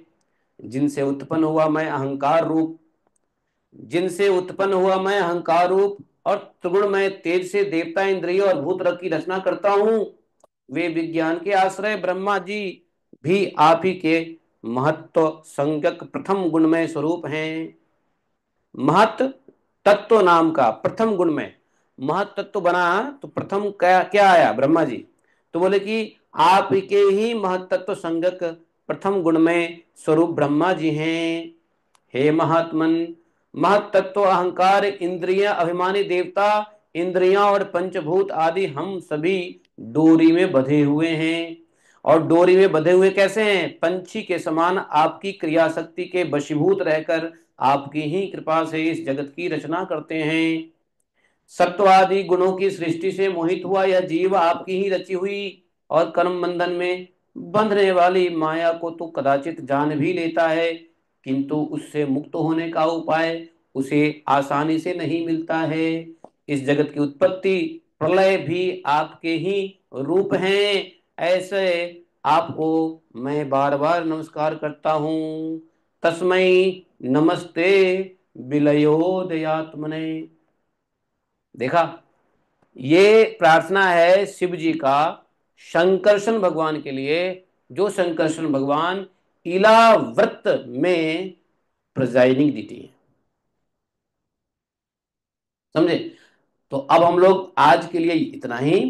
कल हम लोग 18वें अध्याय में पढ़ेंगे अन्य अन्य वर्षों के वर्णन। अन्य वर्ष में क्या होता है, वहां पे भगवान के कौन सा विग्रह है, कौन पूजा करते हैं, पूजा का मंत्र क्या है, सब हम जानेंगे, चिंता मत करो। और अंत में भारतवर्ष में भगवान नर नारायण के रूप में हैं और उसके पुजारी हैं नारद जी। तो नारद जी का जो मंत्र है, नारद जी जिस मंत्र से भगवान की पूजा करते हैं, वो मंत्र भी हम लोग पढ़ेंगे। जब भी नर नारायण का दर्शन करने के लिए जाओ, तो नारद जी के द्वारा पूजा किया गया मंत्र से आप भगवान को नमस्कार कर सकते हैं। समझे? जब भी जाओ भगवान नर नारायण के दर्शन करने के लिए, अर्थात बद्रीनाथ, जब भी बद्रीनाथ जाओगे तो वहां पे जो मंत्र है, उस मंत्र को बोल करके आप यदि बद्री नारायण का दर्शन करते हैं, तो बद्री नारायण अधिक प्रसन्न हो जाएंगे। ठीक है? वो मंत्र हम लोग कल शायद पढ़ेंगे, आज नहीं। वो मंत्र है ओम नमो भगवते उपशमशीलाय उपरतान्मत्तम्याय नमो किंचित वित्ताय ऋषि ऋषभाय नर नारायणाय परमहंस परम गुरुवे आत्मा राम अधिपते नमो नम इति। ये मंत्र है। ठीक है? ये मंत्र है जो नारद जी हमेशा इस मंत्र से पूजा करते हैं नर नारायण जी को। और भी है बट ये मुख्य है। ओम नमो भगवते उपशमशिलाय उपरतम्याय नमो किंचित वित्ताय ऋषिश्वाय नर नारायण परमहंस गुरुवे अध्यात्म अधिपते नमो नमः इति। ये तो शॉर्टकट में है और थोड़ा सा आगे भी है। धन्यवाद। आज हम लोग इतना ही पढ़ेंगे। बोलो ग्रंथराज श्रीमद् भागवत महापुराण की जय। हरे कृष्णा। हरे कृष्णा प्रभु जी। मुझे नंबर बता दीजिए। प्रभु जी, किसका नंबर बता दूं? बद्रीनाथ जाना है तो ये मंत्र आप जरा अलग से बोल देना ना, मुझे भी चला। ये पंचम स्कंद के 17वें अध्याय का 24वां श्लोक अंतिम खत्म हो गया। 15-17 खत्म हो गया। 517 खत्म हो गया। यस, 5वें स्कंद का। वैसे लोग कहते हैं 5वां स्कंद समझना बहुत कठिन है। आप लोग लग रहा है बहुत कठिन है 5वां स्कंद। आप बहुत अच्छे से समझा रहे हैं। ये थोड़ा सा कठिन लगता अरे, है जब कठिन। 5वां स्कंद कठिन है, अरे 5वां स्कंद जैसा आसान तो कोई चैप्टर ही नहीं है भागवतम में। वगैरह समझना बहुत इससे आसान तो कोई चैप्टर ही नहीं है। इससे तो जिसको आप कठिन समझ रहे हो वो है आसान, जो आपको आसान लग रहा है वो वास्तव में कठिन है। यही इल्यूजन है, यही इल्यूजन है। देखो, जो समझने में बहुत कठिन है, ऋषभ देव जी का उपदेश जो समझने में बहुत कठिन है, हमारे भरत जी का उपदेश है जो समझने में बहुत कठिन है, प्रहलाद महाराज का उपदेश, वो आप लोग आसान लगता है। और जो आसान है पांचवा स्कंद, भुवन कोश वर्णन, वो आपको कठिन लगता है, पता नहीं क्यों। है तो ये सबसे आसान है पांचवा स्कंद। देखो अभी तक आराम आराम से समझ रहे हैं, कोई दिक्कत थोड़ी ना हो रही है। ध्रुव ध्रुव लोक कहाँ है, सप्तर्षि क्या है, सब सब दिया हुआ है। इलाव्रत के बारे में बताया, कमल कोश के बारे में बताया, उसके अंदर बीच में सुमेरु है, सुमेरु का इतना लाख योनि जो है ना, योजन लंबाई है, उसके ऊपर देखो जो है बीचों बीच में ब्रह्मलोक है, ब्रह्मलोक के चारों आठों दिशाओं में जो है ना अनन्य अनन्य देवता के अन्य लोकपाल दिक्पाल हैं। इसमें अमरावती एक है और हैं। उसके बीच में क्या हुआ, नदी है, चार नदी कहाँ से आया, तो बता दिया ना, वो अलग अलग दिशा में गया, अलग अलग दिशा में जाके अलग अलग नाम बन गया। नहीं, क्या क्या कठिन है। फिर अन्य अन्य 8 वर्षों में कौन कौन रहते हैं, वो क्यों वहां रहते हैं, कितने उनकी आयु है, क्या करते हैं वहां पे। हम्म और फिर हम लोग जान रहे हैं वहां के प्रिजाइडिंग डिटी कौन है, वहां के पुजारी कौन है। हैं, कठिन मुझे तो नहीं कठिन लग रहा है, आप लोग कठिन लग रहा है। नारायण नारायण। तो होगा नंबर क्या है प्रार्थना का? माता जी श्लोक का नंबर है 17। 5, 5, 17, 17। कौन से प्रार्थना की बात कर रहे हो, विच प्रार्थना? ये मा... ओ, नारद मुनि की प्रार्थना कल आएगी, मैंने आज बता दिया, कल आएगा, कल बताऊंगा, आज नहीं बताऊंगा। नारद मुनि का, हाँ, कौन से बोल रहे हैं? क्या? नहीं, मैं नहीं जाऊंगा।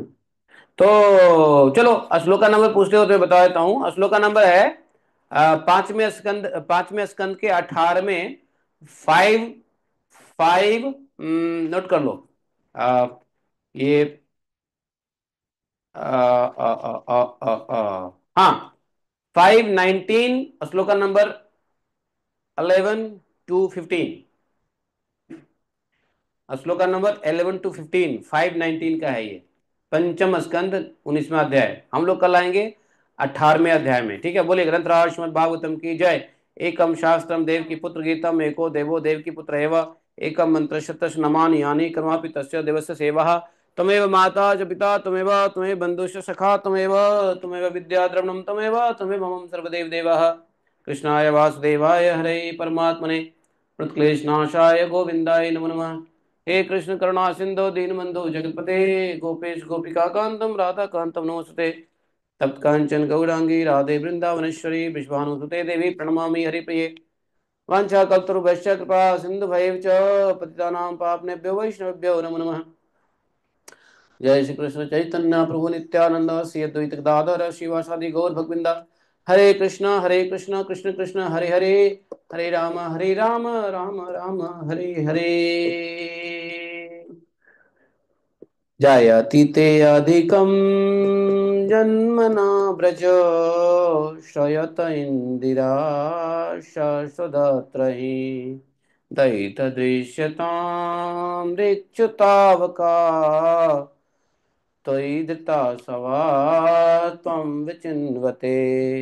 शरदुदाशये साधुजातसत्, सरसिजोदर श्रीमुषादृशा। सुरतनाथ ते शुल्कदासिका, वरदनिघ्नतो नेह किं वद। विषजलाप्ययाद व्यालराक्षसाद, वर्षुमारुताद वैद्युतानलात्। वृषमयात्मजात विश्वतो भयात्, दिशवते वयं रक्षिता मुहुः। न खलु गोपिका नंदनो भवान्, अखिल देहिनाम अंतरात्मदृक्। विखन साथितो विश्वगुप्तये, सखौ देवान् सात्वतां कुले। विरचिता भयं वृष्णिदूर्यते, चरणमीयुषां संसृते वया करसरोरुहं कान्तकामदं शिरसिधेन श्रीकरग्रहं व्रजजनार्तिहन्न वीरयोषितां निजजनस्मयन् बन्धुसनुस्ता भज सखे भवात् किङ्कर्यस्मनो जलरुहाननं चारुदर्शय प्रणतदेहिनामपापकर्शनं तृणचुरानुगं श्रीनिकेतनम् फणिफणार्पितं ते पदाम्बुजं कृणकुचेषु कृन्दिरीक्षयं मधुरया गिरा वल्गुवाक्यया बुद्धमनोज्ञया पुष्करेक्षण विधिकरीरिमा वीरमुह्यति अदरसीधुना आप्ययश्वनः तव कथामृतं तप्तजीवनं कविव्रीडितं कल्मषापहम्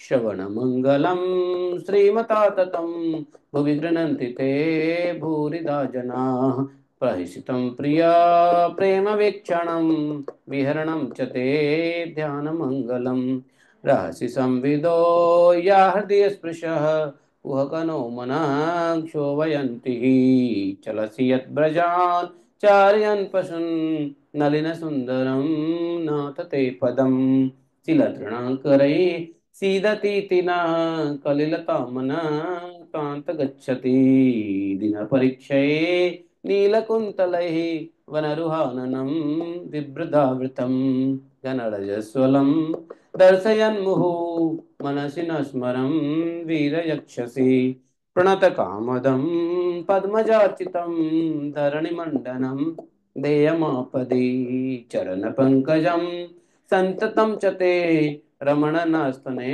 स्वपर्याधिहन् सुरतवर्धनं शोकनाशनं स्वरितवेणुना सुष्ठुचुम्बितम् इतररागविः मारणं नृणां वितरवीरनः ते अधरामृतम् अटति यद्भवान् मन्निकाननं त्रुटियुगायते त्वामुपश्यतां कुटिलकुन्तलं श्रीमुखं च ते जडौदेक्षितां पक्ष्मकृद्दृशां पतिसुतान्वया भ्रातृबान्धवान् नति विलङ्घ्यते अन्तच्युतागता गतिविदस्तवोत गीतमोहिता कृतवयोषिता कस्तजन्निशीलासि संविदं निरीक्षयोदयं प्रहसिताननं प्रेमवीक्षणं बृहद्राश्रयो वीक्ष्य धाम ते मुहुरति स्पृहा मुह्यते स्मः ब्रज ब्रज बनो तां व्यक्तिरङ्गते वृजिहन्त्रलयं विश्वमङ्गलं त्यजबनकच नः स्वस्पृहा आत्मना स्वजन् हृदुजाम्यन्नशूदनम् यत्ते सुजातचरणाम्बरोऽहं स्तनेषु भीतास्नि प्रियतिमयि कर्कशेषु तेनाटविमटसि यद् तेन किं सिः कृपादिविभ्रमति दिः देहि भवदायुषा नः। Hare Krishna. Hare Krishna. Thank you very much. जय जय श्री राधे।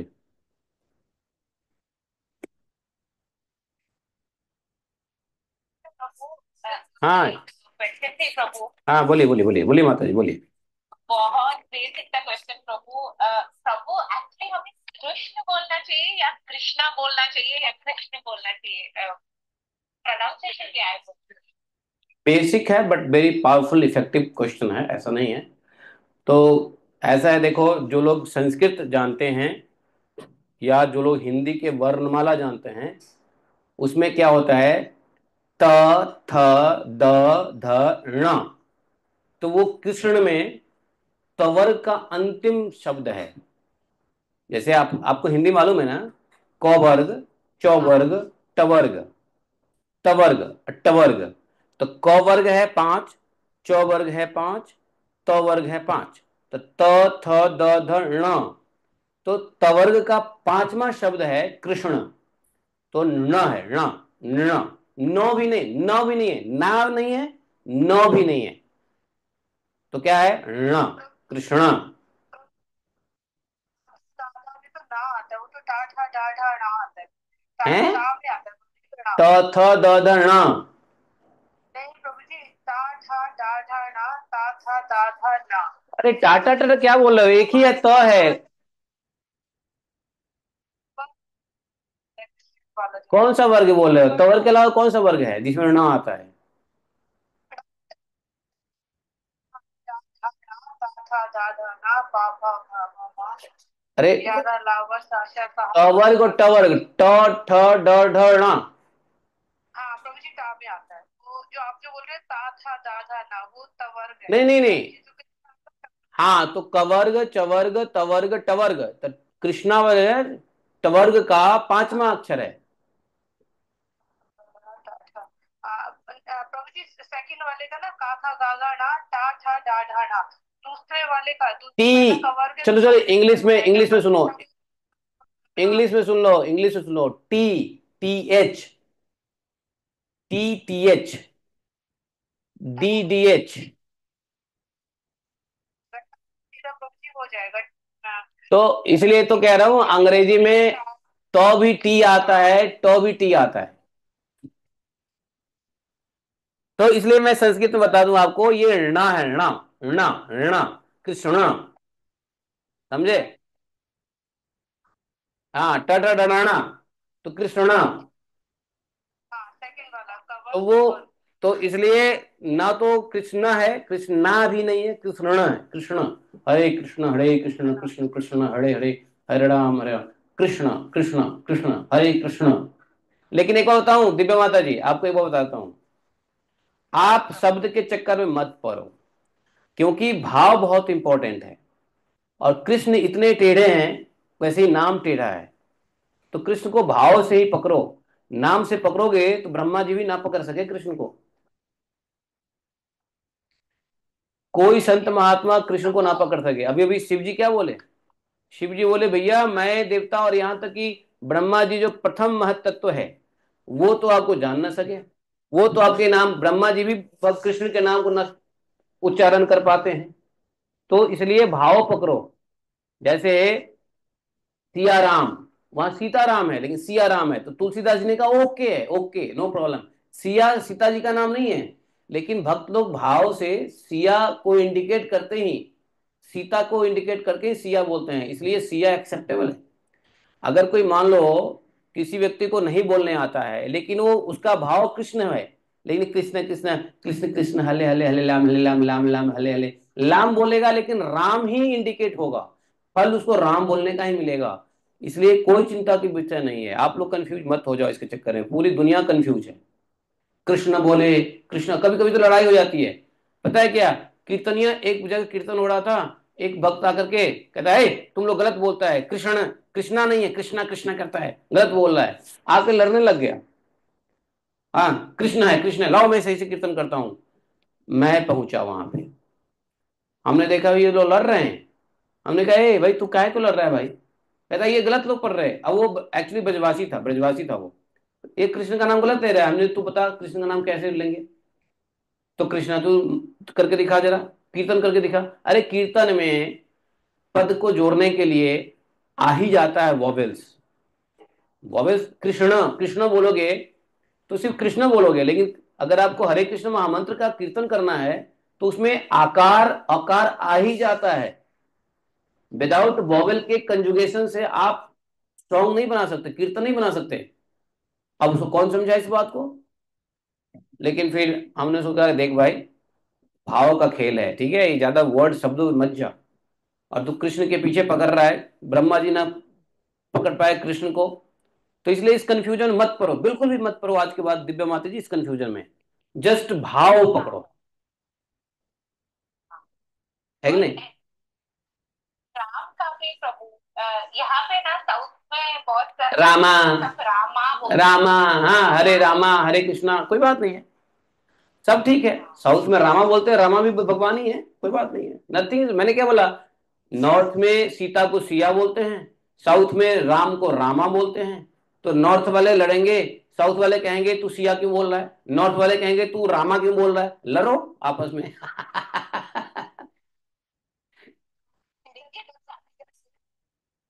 हैं?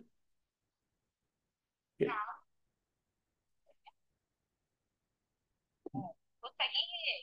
अरे इस संसार में जितने भी शब्द निकले हैं सब निकले हैं छह से, सारे गामा पादा निशा, वहां से निकले हैं सब। और उसका भी उत्पत्ति स्थान ओम है। ओम भगवान का प्रणव जप है। भाई सारा शब्द भगवान से निकला है। Nothing is beyond Krishna, nothing is beyond Narayan. ये सब माया की उत्पत्ति भगवान से हुई है। शब्द जो भी आप बोल पाते हो, व्यक्त कर पाते हो, सब भगवान का है। तो ये कैसे कह सकते हैं ये भगवान का नहीं, वो भगवान का नहीं है। आप भगवान का ध्यान सही बात। अच्छा, आपको एक छोटी सी एक कहानी कहता हूं, छोटी सी कहानी। एक भक्त था, ठीक है। तो एक भक्त ने क्या किया, भगवान का नाम जप रहा था। खिसा खिसा खिसा खिसा खिसा खिसा खिसा खिसा खिसा खिसा खिसा खिसा खिसा खिसा खिसा खिसा खिसा खिसा खिसा। तो लोग सारे विद्वान लोग उसको डांट रहे थे। ए, तू क्या जप कर रहा है? नहीं, मैं भगवान का नाम का जप कर रहा हूँ। ये कौन सा नाम है भगवान का? खिसा खिसा खिसा। बोले नहीं, ये भगवान का नाम है। भगवान, वो इतना भगवान को याद करके खिसा खिसा खिसा खिसा जप रहा था। तो उधर भगवान का नींद खुला। भगवान योग निद्रा से निकले। निकले तो लक्ष्मी जी पैर दबा रही थी। लक्ष्मी ने पूछा, क्या हुआ महाराज, आप क्यों इतना बेचैन हो रहे हो? नहीं नहीं, एक भक्त मेरा याद कर रहा है, मुझे याद कर रहा है। बोले कि कौन भक्त है? देखो, देखो वो भक्त है पृथ्वी पे। अरे वो तो आपको थोड़ी नहीं याद कर रहा है, खिसा खिसा खिसा खिसा बोल रहा है। खिसा खिसा खिसा खिसा बोल रहा है। वो तो किसी और को याद कर रहा है, आपको थोड़ी नहीं याद कर रहा है। नहीं, वो मेरा ही नाम है। बोले कि लक्ष्मी जी बोली, मेरा नाम कैसे, आपका नाम खिसा कैसे हो गया? बोले कि नहीं नहीं, तुम नहीं जानती हो लक्ष्मी, मेरे बहुत सारे नाम है, गुप्त नाम है। और वो नाम, जब यशोदा मैया को गुस्सा आता था, समझे, तो हमको कभी कभी खिसा खिसा कह के बुलाती थी। आओ खिसा, इधर आओ। तो खींचना कहता है, खींचना। तो हमारे कर्मों से यशोदा मैया खींचती थी। तो उसकी वजह से वो कभी कभी उसके मुंह पे हमारे लिए खिसा शब्द आ जाता था।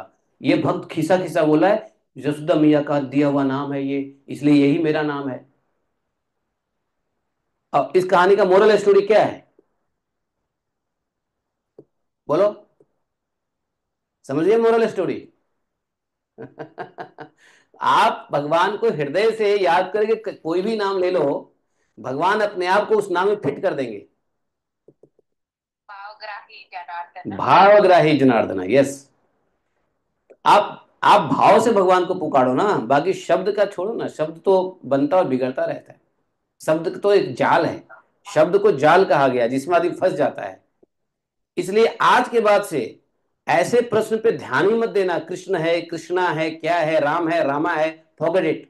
जस्ट चांट हरे कृष्णा कृष्ण कृष्ण हरे हरे, हरे राम राम राम, हरे हरे कृष्ण कृष्ण हरे राम राम हरे हरे। मैं एक साउथ अफ्रीकन भक्त को देखा, इतना तल्लीनता से गोवर्धन पे जप करते हुए। गोवर्धन पे आया था वो, जप करते हुए। और वो जप कर रहा था ऐसे तल्लीनता से कि उसके जप को देख के लगा कि मैं बैठ के थोड़ी देर सुनूं। और मैं बैठ गया उसके पास। और जब कैसे कर रहा था, हरे कृष्ण कृष्ण कृष्ण हरे राम राम राम हरे कृष्ण कृष्ण हरे राम राम राम हरे कृष्ण कृष्ण हरे राम राम हरे। अब मुझे सुनने को बड़ा अच्छा लगने लगा। सुनते सुनते लगा कि, हमको लगा कि जब हमको सुनने में मजा आ रहा है तो भगवान को कितना आनंद आ रहा होगा। और ये भाव भंगी में होकर जब कर रहा है। अब मैं उसको कहूंगा, ए ए रुक, काला कलौटा आदमी, कहां से आया तू? हरे रामा थोड़ी ना होता है, हरे रामा बोल, हरे रामा। बताओ, बच्चे को नाराज कर दे रहे हैं। उसकी भाव भंगिमा को देखो, उसके मूड एंड मिशन को देखो। शब्द में क्या रखा है? शब्द तो जाल है। शब्द तो ऐसी चीज है, अर्थ का अनर्थ करता है, अनर्थ का अर्थ कर देता है शब्द। नहीं, this is the gimmick of the word. Word क्या करता है? अर्थ का अनर्थ कर देगा और अनर्थ का अर्थ कर देगा। तो इसलिए शब्दों के चक्कर में मत पड़ो। ये सब बेकार की बातें हैं। कृष्णा कृष्ण, रामा राम, सिया सीता। आप अपने भाव से सिया बुलाओ, सीता बुलाओ, रामा बुलाओ, राम बुलाओ, कृष्णा बुलाओ, कृष्ण बुलाओ, क्या फर्क पड़ता है? देखो मेरा विचार है, बाकी आप लोग अपने अपने गुरु से पूछो, अपने अपने पंडितों से पूछो। मेरा विचार जो है मैं बता रहा हूं, ठीक है? Is that okay? Thank you so much प्रभु। हाँ, हरे कृष्णा प्रभु। अब बताओ, आपके प्रश्न छोटे कैसे हैं? अब आप समझ गए, छोटे प्रश्न नहीं थे। It was not a basic question है। वो वो पता है प्रभु, लेकिन ये ना यूट्यूब के इतने सारे हाँ, वीडियोस में ये सब कुछ है, तो समझ में नहीं आ रहा था देखो कि ऐसा है, मंत्र आप लोगों को एक सच्चाई बता दूं। आप लोग ना यूट्यूब देखते हो, देखो, लेकिन YouTube is not made for to give you knowledge. YouTube वाला यूट्यूब इसलिए बनाता है कि उसको व्यूज आए, उसको व्यूज आए। तो व्यूज के लिए आदमी कुछ भी बनाएगा। मैं भी बनाता हूं व्यूज के लिए, मैं भी बनाता हूं। लेकिन वास्तव में मेरी बातों को कोई अगर यूट्यूब पे सुनेगा तो हम पे भरोसा कोई करेगा? नहीं करेगा।